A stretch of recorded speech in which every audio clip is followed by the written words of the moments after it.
The scorching Arizona sun beat down mercilessly on Eleanor Montgomery's motionless body.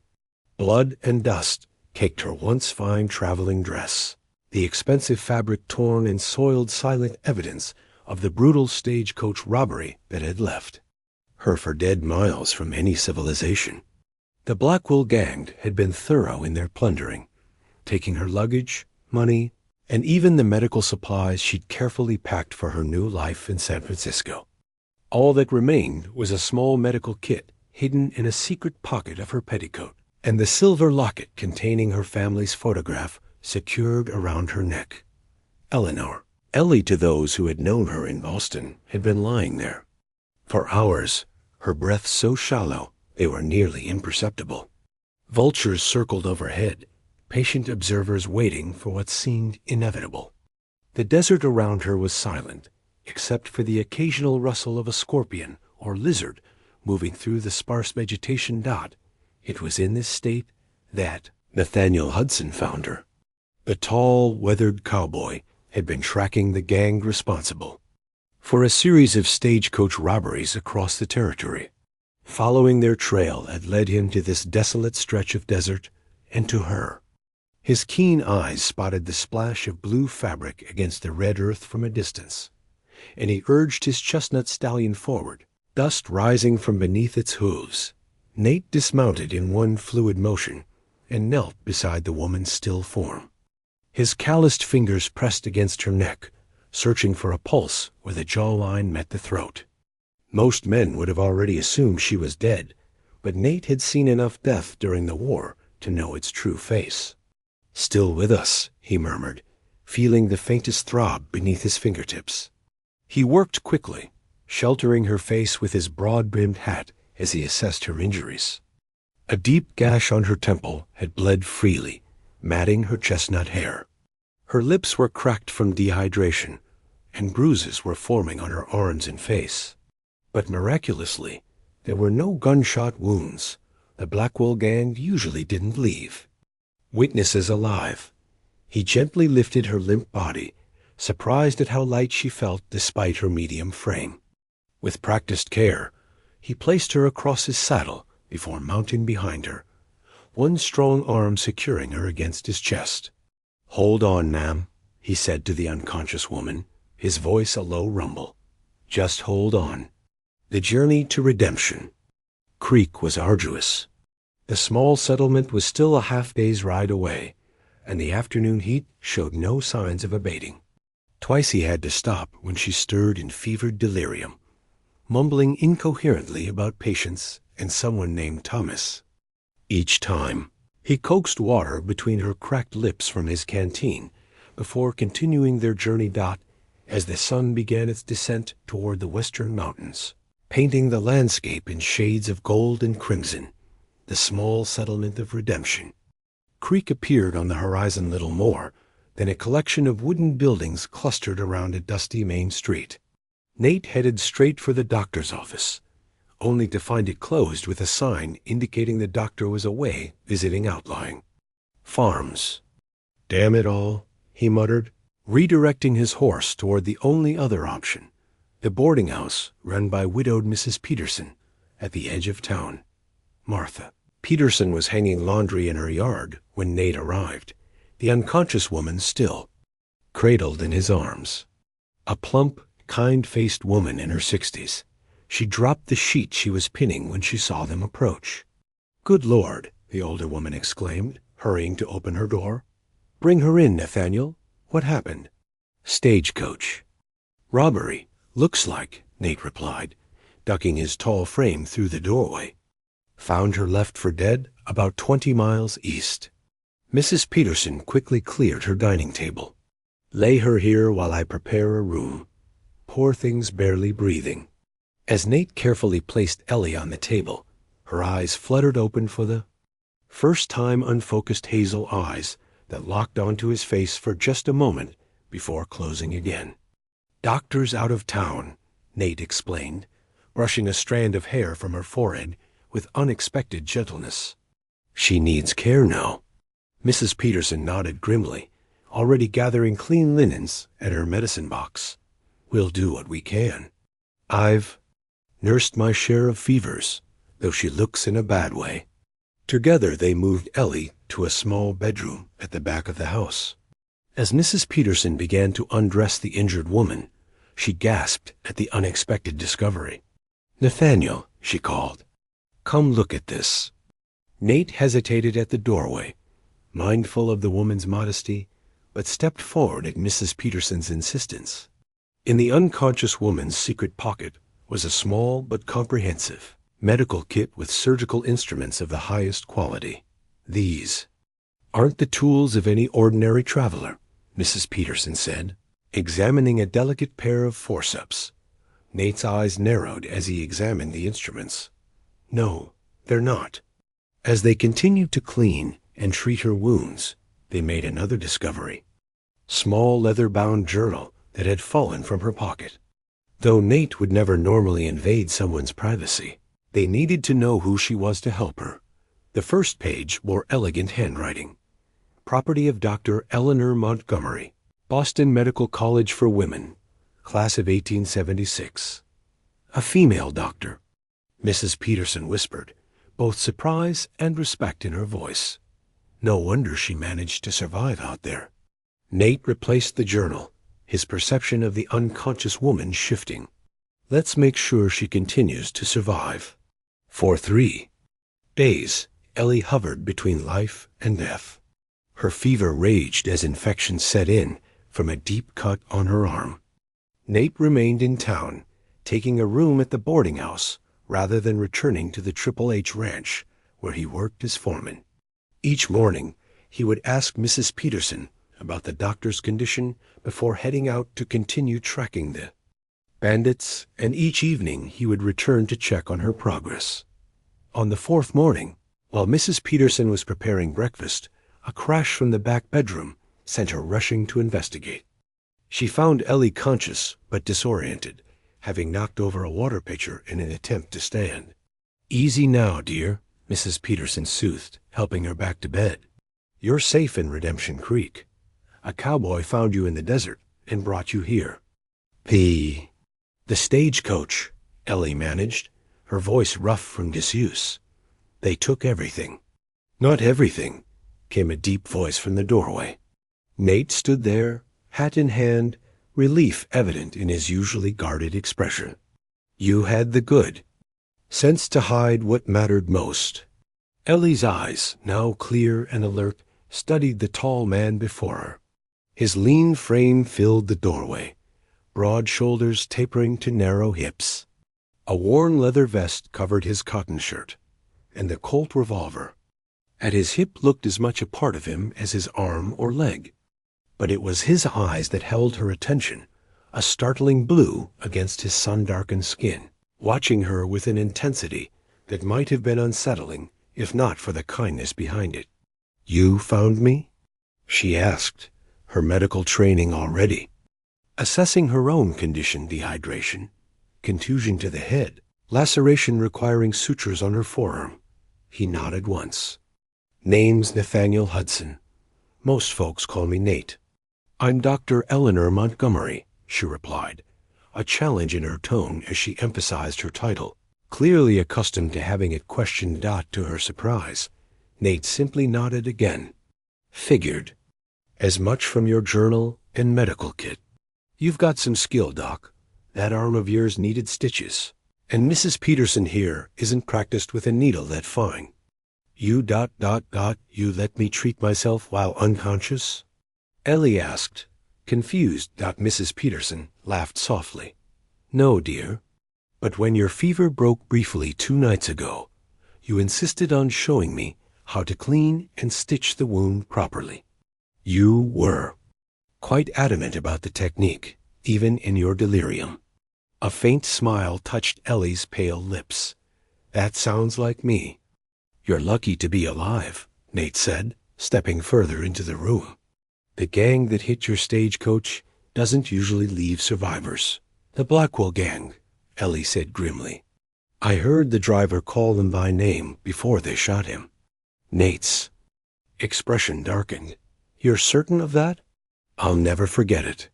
Their leader a man with a scar from his eye to his jaw. He laughed when I tried to help the driver. Sighed, the Blackwells don't leave witnesses, especially not fancy Eastern. Ladies, the room fell silent. The Blackwell gang was notorious throughout the territory, ruthless outlaws led by Victor Blackwell, a former Confederate officer turned bandit who had terrorized the region for years. And yet, here you are, Nate said finally, a witness. Yes. Ellie met his gaze steadily. Here I am. Which means you're still in danger, Mrs. Peterson added worriedly. If they discover you survived, ... They won't find her, Nate stated firmly. Not while I'm around. Ellie straightened her shoulders, wincing at the pain the movement caused. I appreciate your concern, Mr. Hudson, but I don't require a guardian. Once I've recovered, I can take care of myself. Is that so? Nate's voice held a hint of amusement. And where will you go, Doc? With no money, no supplies, and the Blackwells potentially looking for you? I'll manage, she insisted. I always have.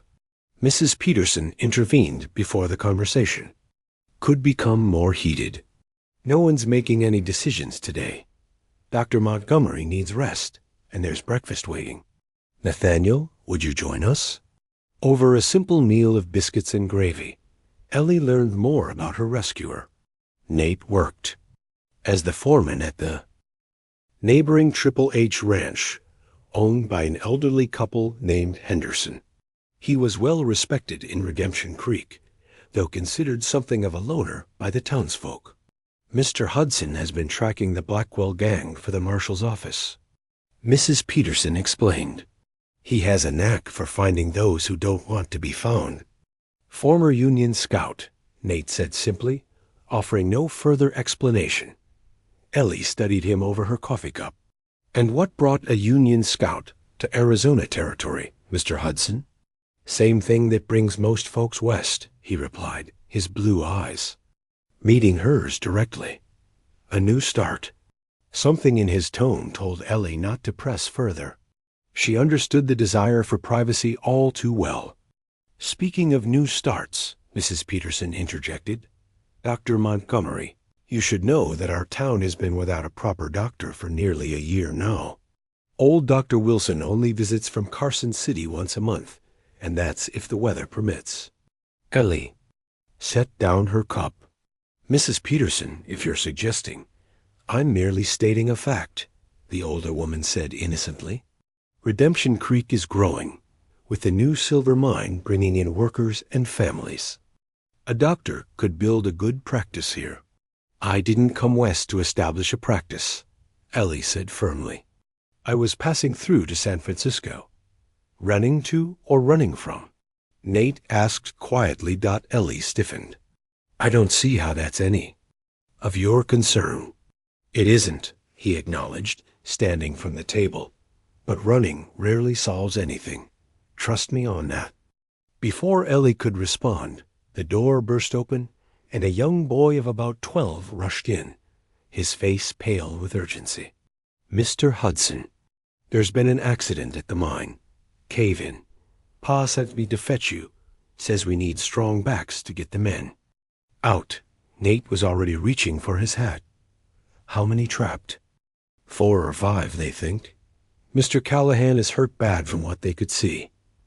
Ellie stood up, swaying slightly. I'm coming too. You can barely stand, Nate objected. You said yourself.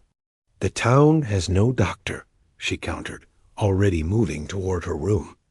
Mrs. Peterson, is there a medical bag I could borrow? Mine is insufficient for multiple injuries. Dr. Wilson left his spare in the clinic. I have a key, the widow replied, already reaching for her shawl. Nate looked like he wanted to argue further, but nodded curtly instead. I'll hitch up Mrs. Peterson's wagon. You have 5 minutes, Doc. Despite her weakened condition, Ellie moved with purpose, changing into borrowed clothes from Mrs. Peterson's daughter, a simple blouse and skirt that allowed for more freedom of movement than her tattered traveling dress. She pulled her chestnut. hair into a practical bun, and splashed water on her face to clear the remnants of sleep by the time she emerged from her room. Nate had the wagon ready. Mrs. Peterson handed her a substantial medical bag. "The miners won't take kindly to a female doctor at first," the older woman warned. "They rarely do," Ellie replied with a grim smile, "until they need one." The silver mine lay just outside town, a gash in the side of a rocky hill surrounded by rough wooden structures. As they approached, they could see a crowd gathered at the mine entrance, some men already working to clear debris, while others stood by looking helpless. Burly man with a thick beard approached as Nate helped Ellie down from the wagon. "Hudson, thank God. We need every strong back." He stopped short at the sight of Ellie. "Who's this?" "This is Dr. Montgomery," Nate said firmly. "She'll tend to the injured." The man clearly, the mine foreman looked skeptical, but was in no position to argue. "Fine. We've got Jameson and Rodriguez out already, but they're in bad shape. Callahan, Miller, and the burn boy are still trapped." Ellie moved past the men toward where two injured miners lay on makeshift pallets, their faces gray with dust and pain. She knelt beside them, her professional demeanor taking over as she assessed their injuries. "This one has a compound fracture," she announced, gesturing to the younger miner whose forearm bone protruded through his skin. "And possible internal bleeding." She turned to the second man. "Multiple lacerations and a head injury. I need clean water, bandages, and something to use as splints." The miners stared at her in disbelief until Nate's voice cut through their hesitation. "You heard the doctor. Move." As the men scrambled to comply, Nate leaned down beside Ellie. "Will they make it?" "Yes, if infection doesn't set in," she replied, already cleaning the first man's wound with practiced hands. "But I'm more concerned about those still trapped." "How long have they been down there?" "Almost an hour now." Ellie nodded grimly. "Then we're working against time." For the next 3 hours, Ellie treated the injured while Nate and the other men worked to clear the tunnel. Her professional competence quickly overcame any initial resistance from the miners, especially when she successfully set the young miner's broken arm without causing him to pass out from pain. When the trapped men were finally brought out one at a time on stretchers improvised from mining timbers, Ellie was waiting. The first two had relatively minor injuries, but John Callahan, the mine owner's son, was barely breathing with a massive chest wound where a splintered support beam had impaled him. The crowd fell silent as Ellie assessed him, her face betraying nothing of the gravity of the situation. "I need a flat surface, good light, and privacy," she instructed. "And I need them now." "The assay office," someone suggested. "It has a big table and lamps." "Perfect. Move him carefully." In the small office, with only Nate and the mine foreman allowed to remain as assistants, Ellie prepared for the most difficult surgery she had performed since leaving Boston. The wooden splinter had punctured Callahan's lung, and each breath he took was growing weaker. "I have to remove it and repair the damage," she explained, laying out her instruments. "If I don't, he'll drown in his own blood. Can you save him?" The foreman asked, his voice tight with concern. Ellie met his gaze squarely. "I can try." For 2 hours, she worked with unwavering concentration, her hands steady despite her own weakened condition. Nate watched in silent admiration as she extracted the splinter, repaired the damaged lung, and meticulously closed the wound. When she finally straightened, exhaustion etched in every line of her face, Callahan's breathing had stabilized. "He's not out of danger," she cautioned, "but he has a fighting chance now." The foreman, tears in his eyes, clasped her hand. "Thank you, Doctor. The Callahan family won't forget this." As word spread through the town about the miracle working, Lady Doctor, Ellie found herself surrounded by grateful miners and their families. The young boy she had saved, Bobby Byrne, gazed at her with undisguised hero worship. His mother couldn't stop thanking her through tears. By the time Nate helped her back into the wagon, Ellie was swaying on her feet from exhaustion. As they headed back to Mrs. Peterson's boarding house, the sun was beginning to set, painting the desert landscape in shades of orange and purple. "You did good today, Doc," Nate said quietly. "Real good." "I was just doing my job," she replied, her eyes already drifting shut as the events of the day caught up with her. "Is that why you became a doctor? To save lives like young Callahan's?" Ellie was silent for so long that Nate thought she had fallen asleep. Finally, she spoke, her voice so soft he had to strain to hear it. "I became a doctor because I couldn't save someone once. My brother Thomas, he died of typhoid when we were children. The doctor couldn't reach our home in time." Nate nodded, understanding all too well the way loss could shape a life's purpose. "Get some rest," he said gently. "Something tells me Redemption Creek isn't going to let its new doctor leave any time soon."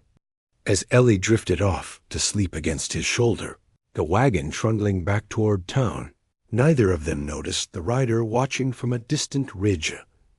Man with a scar running from eye to jaw, his expression darkening as he recognized the woman he had left for dead days earlier. Doc Victor Blackwell turned his horse and rode hard toward his camp. He had unfinished business with the lady doctor and the meddling cowboy who had saved her life. 2 weeks after the mine accident, Ellie found herself standing in what was to become her clinic, the formerly abandoned doctor's office on Redemption Creek's main street. The building was modest, a waiting room, examination room, and small living quarters in the back, but it was clean and sturdy. The town council, grateful for her work saving John Callahan and treating the other miners, had unanimously voted to offer her the position of town doctor, complete with 6 months free rent for both the clinic and her living quarters. Ellie ran her hand along the wooden examination table, still uncertain if she was making the right decision by staying. San Francisco had been her destination, a place large enough to lose herself in, far from the whispers and accusations that had followed her from Boston. Yet something about this small, struggling town called to her. Having second thoughts already? Nate's voice came from the doorway. He leaned against the frame, his tall figure silhouetted by the morning sun. "Just thinking," she replied, turning to face him. In the past 2 weeks, a cautious friendship had formed between them. Nate had helped her recover her strength, even retrieving what he could from the site of the stagecoach robbery, including, miraculously, her medical journals that the bandits had discarded as worthless. "Town's buzzing about their new doctor," he said, stepping inside. He carried a wooden crate, which he set carefully on a side table. "Mrs. Henderson sent these over. Said every doctor needs proper curtains, whatever that means." Ellie smiled, touched by the gesture. The Hendersons, Nate's employers, at the Triple H Ranch, had been among her most vocal supporters. "That's very kind of her," she said, lifting out the neatly folded fabric. "And what does the town's mysterious cowboy think about me staying?" Nate's expression remained neutral, but something flickered in his blue eyes. "I think a doctor who can perform surgery on a kitchen table with mining lamps for light belongs wherever she chooses to be, even if that doctor is a woman?" "Especially then," he said simply. "Most men I know wouldn't have had the nerve to do what you did." Before Ellie could respond, the door opened again, admitting Mayor Harold Perkins, a portly man whose friendly demeanor masked a shrewd business sense. Behind him came a tall, elegantly dressed man Ellie had not met before. "Dr. Montgomery." "Getting settled in, I see," the mayor boomed cheerfully. "Excellent, excellent. I've brought someone who's very eager to meet you." The stranger stepped forward, removing his hat to reveal silver-streaked dark hair and a carefully trimmed beard. His suit was clearly expensive, as was the gold watch chain visible across his vest. "Dr. Montgomery, allow me to introduce Mr. Lawrence Blackwood, owner of the Blackwood Ranch and our region's most prominent citizen. "A pleasure, Doctor," Blackwood said smoothly, taking her hand and bowing slightly. "Your reputation precedes you. The whole territory is talking about how you saved young Callahan." Ellie withdrew her hand politely, but quickly. "News travels fast." "Indeed it does," Blackwood agreed. His gaze shifted to Nate, and his smile cooled noticeably. "Hudson." "Blackwood," Nate replied, his tone equally cold. The tension between the two men was palpable. Mayor Perkins cleared his throat uncomfortably. "Mr. Blackwood has been kind enough to donate $50 toward furnishing your clinic, Doctor. A most generous contribution." "How thoughtful," Ellie said, studying Blackwood more carefully. Something about the man put her on edge, though she couldn't place why. "Though I must wonder at your interest in a small-town doctor's practice." Blackwood laughed, a sound as polished as his appearance. "My dear doctor, I have interests in everything that happens in Redemption Creek. The town's prosperity is tied to my own." He gestured expansively. "My ranch employs half the men in the county, and my investments have built most of this town." "What Mr. Blackwood means," Nate interjected, "is that he owns most of this town."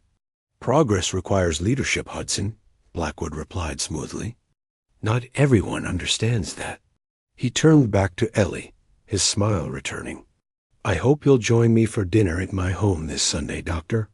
I'm hosting a small gathering to welcome you to our community." Before Ellie could respond, the door burst open once more. Bobby Byrne, the boy rescued from the mine, stood there breathless. "Dr. Montgomery, come quick. It's Mrs. Rodriguez. The baby's coming early, and she's bleeding something awful." Ellie was already grabbing her medical bag. "Where is she?" "Their cabin, by the creek," the boy panted. Nate moved instantly. "I'll drive you." "No need for you to trouble yourself, Hudson," Blackwood said. "My carriage is right outside. Mrs. Rodriguez lives down a dirt track that would break your fancy carriage's axle," Nate replied. "My wagon's better suited." Ellie ended the debate by striding past both men. "Whoever's driving, let's go. Now."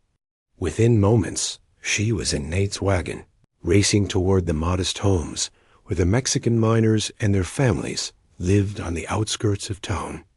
As they drove, Ellie mentally prepared for what might be a difficult birth. "You're not fond of Mr. Blackwood," she observed, noticing the tight set of Nate's jaw. "Let's just say we have different views on how things should be done around here," he replied. After a pause, he added, "Be careful around him, Ellie. Blackwood always wants something in return for his generosity." It was the first time he had used her given name, and Ellie found herself more affected by it than she cared to admit. "I'm quite capable of handling men like Lawrence Blackwood," she assured him. "I dealt with plenty of them in Boston." Nate glanced at her. "Is that what happened in Boston? Someone like Blackwood?" Ellie stiffened. "My past is my own business, Mr. Hudson." "Fair enough," he conceded. "Just remember that out here, the past has a way of finding you, no matter how far you run."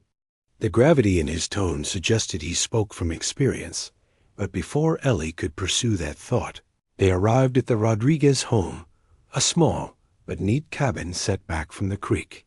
Inside, Maria Rodriguez lay on a straw mattress, her face contorted in pain as her husband Miguel hovered helplessly nearby.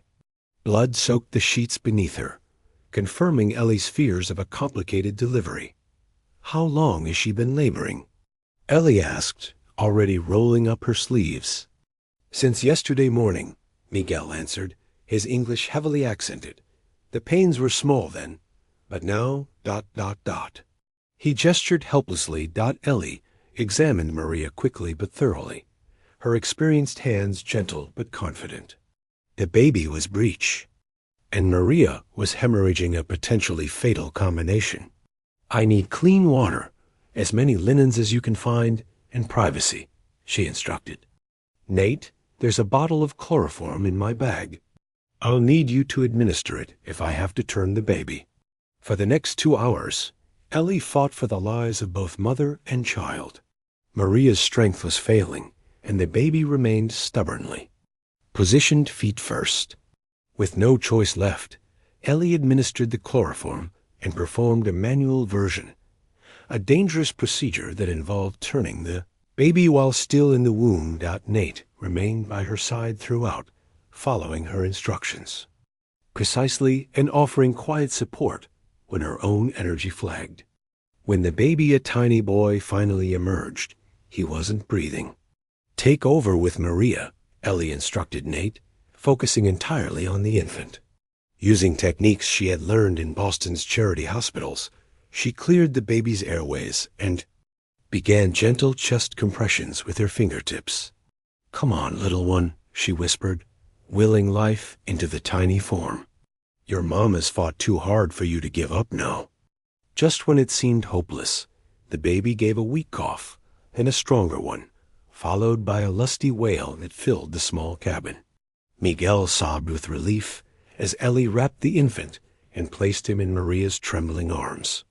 "He'll need special care," Ellie cautioned, already working to stop Maria's bleeding. "He's early and small, but he's a fighter." Once mother and child were stable, Ellie stepped outside, her legs suddenly unsteady with exhaustion. Nate caught her elbow, guiding her to sit on a fallen log near the cabin. "That was a miracle back there," he said quietly. "Few doctors could have saved them both." Ellie shook her head. "Not a miracle, just medicine and luck. And skill," he added. "Don't discount that." They sat in companionable silence as the setting sun painted the desert landscape in gold. From inside the cabin came the soft sounds of a family united, Miguel's deep voice singing a Spanish lullaby to his newborn son. "They're naming him Elias," Nate said, "after you."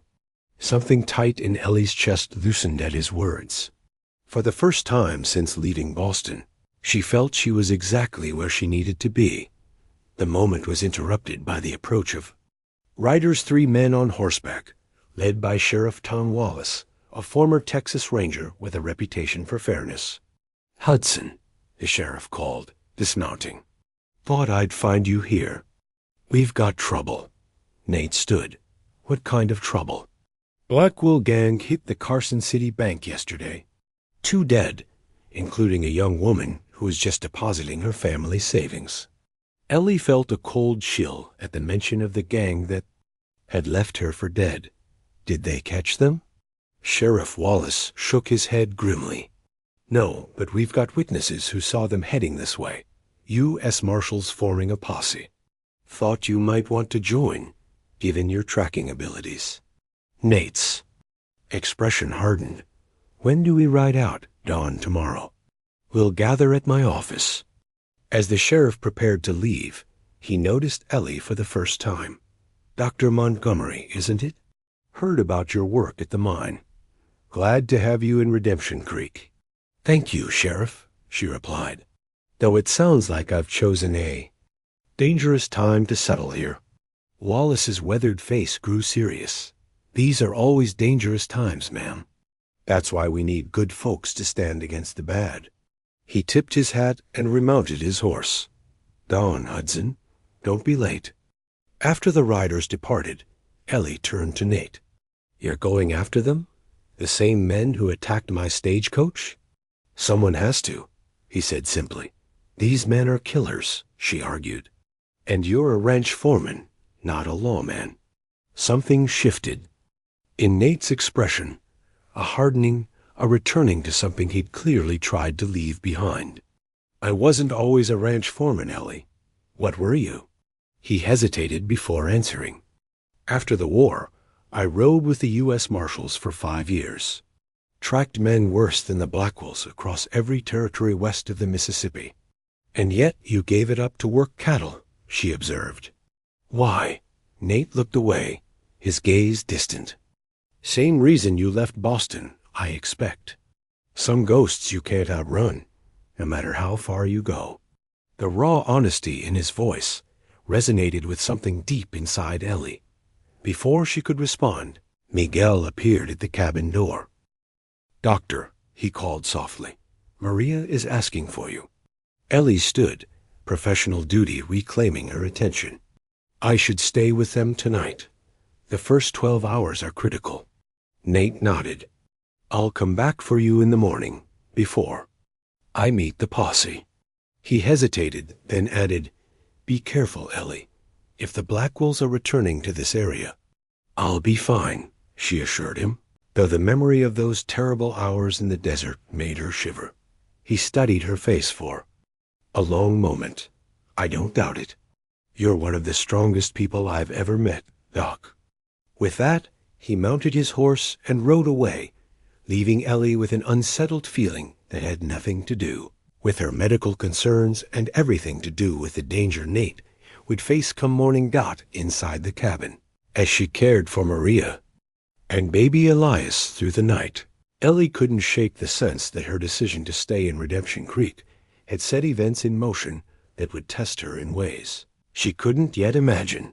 She thought of Lawrence Blackwood's calculating eyes, of Nate's warning, of the Blackwell gang moving ever closer to town.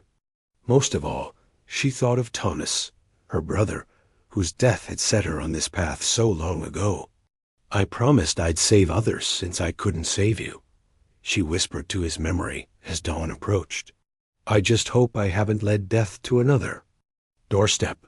Synopsis. She seemed to be dead, until a cowboy appears to save hair in the arid Arizona Territory in 1878. Eleanor Ellie Montgomery, a young female physician trained in Boston, is attacked by the notorious Blackwell gang during a stagecoach robbery and left for dead in the desert. On the brink of death, she is discovered by Nathaniel "Nate" Hudson, a mysterious cowboy with a past as a Union scout and bounty hunter. Nate takes her to the small town of Redemption Creek, where Ellie wakes up and begins to recover. Although she had only planned to pass through the region on her way to San Francisco, Ellie demonstrates her extraordinary medical skills when she saves victims of a local mine accident and performs a complicated childbirth. Reluctantly, she begins to put down roots in the community in desperate need of medical care, while dealing with the ghosts of her past in Boston, where she was threatened after testifying against a powerful man. The arrival of the charming and ambitious Lawrence Blackwood, who exerts great influence over the town, arouses suspicion. Nate, who now works as a foreman at the neighboring ranch, warns Ellie to be careful around Blackwood, especially when he discovers that the Blackwell gang is approaching the region again, when Nate joins a posse to capture the outlaws and returns. Seriously wounded, Ellie fights to save him while beginning to realize her growing feelings for the cowboy. The truth comes to light when the Blackwell gang attacks the town bank. Lawrence Blackwood and Victor Blackwell, the gang leader with the distinctive scar, are brothers, and Ellie remains a witness who needs to be silenced in the final confrontation. Secrets are revealed, loyalties are tested, and Ellie and Nate must face not only physical dangers, but also their own inner demons. In Redemption Creek, two wounded spirits who are on the run find something worth staying for: each other, a community that needs them, and the possibility of redemption.